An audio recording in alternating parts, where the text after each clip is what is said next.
Alright, so Rangers, ito yung CF Moto 150 SC na mailap para sa akin na for the first time nakita ko yung gusto kong kulay. Actually, ito sana yung isa sa plano ko rin bilhin, consider.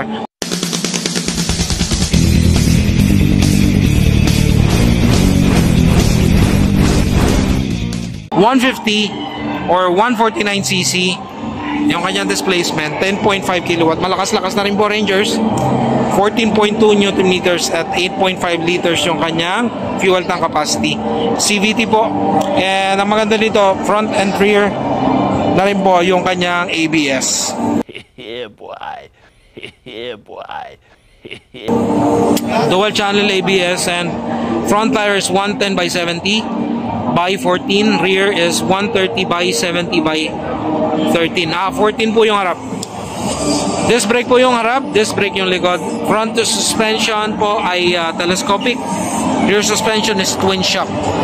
So tingnan natin, ganda ng kulay na to kasi storm gray ang tawag nila rito, pero nagiging kulay blue siya pag natatamaan ng ilaw. Ganda. So fully LED po yung mga ilaw.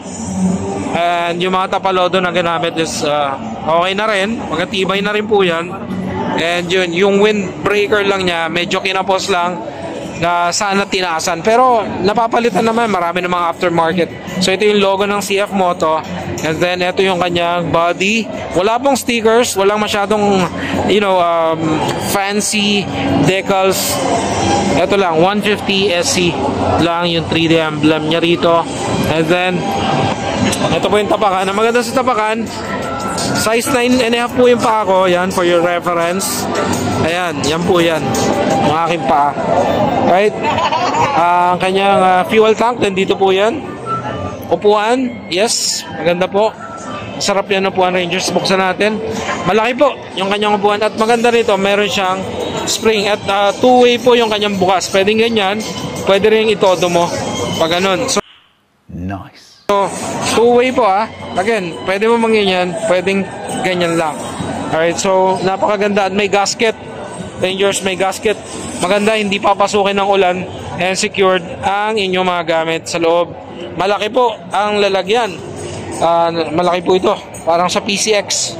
Honda PCX. Kasha helmet, yes. Half face for sure, or nutshell. Ito po sabitan ng helmet. Alright. And of course, CVT, airbox, and yung kanyang telescopic fork. Yung heat guard, okay din. Medyo on the normal side, but still, ito pala yung grab bar ng angkas. Ganda. Keyless, of course. So ito po yung kanyang instrument panel niya, yung start dito. Tatapat mo lang kung saan mo gusto, diba? Maganda yung mga pindutan niya rito kasi CF Moto known siya sa mga big bikes, kaya yan. Comment lang na natatanggap ko dito dahil kapag minsan naka-gloves yung mga riders, minsan ang hirap daw pindutin ito. But bro, what are you talking about, man? Yeah, sanayan lang naman yung Rangers Right horn. Ganda to. And ito yung kanyang side mirror. Yan. Fully digital panel. Ganda, CF Moto. Chinese brand pero umahataw na rin sila sa market. One more look. Right. So ang presyo nito, Rangers, mga nasa 118, 119,000 ganyan. 120. Yan.